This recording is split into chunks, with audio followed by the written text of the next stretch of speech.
జీవితం అనే ప్రయాణంలో అహోర్నిశలు శ్రమించి ఎన్నో అడ్డంకులను ఎదుర్కొని నిరంతరము కుటుంబ క్షేమం కోసం శ్రమించి వారి ఆనందమే నీ సంతోషంగా భావించి వారిని ఒక స్థాయిలో ఉంచి తిరిగి రాని లోకాలకు వెళ్ళి మమ్మలను శోక సముద్రంలో ఉంచారు.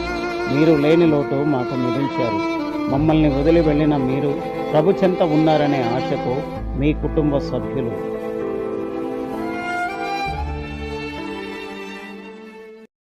సరైన ఇంటికి సరైన సిమెంట్ ఎంతో ముఖ్యం. విచక్షణతో ఆలోచించండి. రైట్ సిమెంట్ ని ఎంచుకోండి. KCP cement, building the nation since 1958. KCP cement, the right choice. సహోదరుడు ఉద్యమ భాగస్వాములైనటువంటి మాచర్ల నియోజకవర్గంలో క్రియాశీలకంగా పనిచేస్తున్నటువంటి మిత్రులందరికీ నా హృదయపూర్వక ధన్యవాదాలు.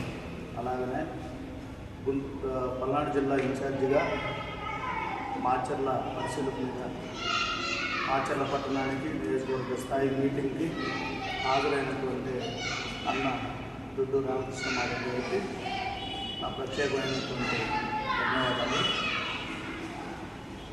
భారతదేశంలో చరిత్రలో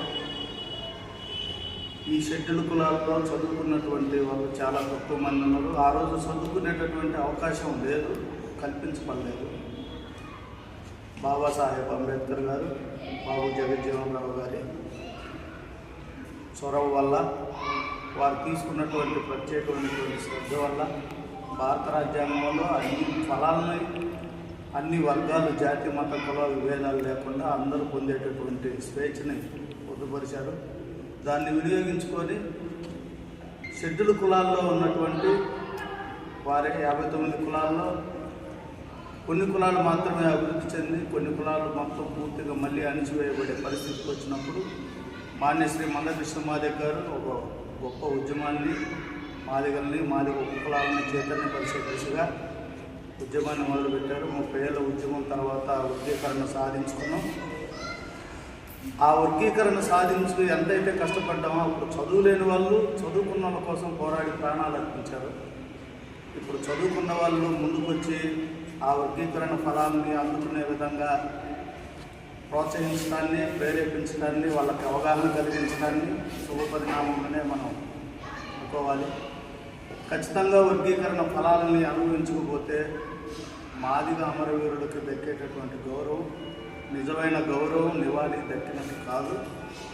ఖచ్చితంగా పిల్లల్ని చదివించే క్రమంలో ఇంటర్మీడియట్ వరకు పిల్లలు బాగానే చదువుతున్నారు, కానీ అక్కడి నుంచి తప్పుదోవకి వేరు మార్గాలకు ఎంచుకుంటుండ్రు, లేదా డ్రాప్అవుట్స్గా మారుతుండ్రు. ఖచ్చితంగా పల్లెల్లో ఈ విషయం గురించి ఎక్కువగా చర్చించాల్సినటువంటి అవసరం ఉంది. ఉపయోగపడే చదువులు కాక పేదరికంలో ఉన్న తల్లిదండ్రులు పిల్లలను చదివించడానికి లక్షలు అప్పు చేసి చదివిస్తున్నారు, కానీ పిల్లలు దాన్ని చాలా ఈజీగా సులువుగా తీసుకుంటున్నారు. వాళ్ళని ఏమనలేనటువంటి పరిస్థితులు కూడా ఉన్నాయి. పిల్లల్ని ఒకవైపు వాళ్ళని ఎడ్యుకేట్ చేస్తూనే తల్లిదండ్రులు కూడా జాగ్రత్తగా వాళ్ళని పరిశీలించడానికి కావలసినటువంటి అవగాహన మనం కల్పించాల్సినటువంటి అవసరం ఉంది. ముందు తరాలు బాగా చదువుకొని విద్యావంతులయ్యి ఈ సమాజానికి ఉపయోగపడితేనే మాదిగ జాతి అభివృద్ధి చెందినట్టు. ఆ రకంగా ముందుకు పోవడం కోసం అన్న ఇచ్చిన కార్యాచరణ ప్రకారం ఈ 40 రోజులు కూడా అన్ని గ్రామాల్లో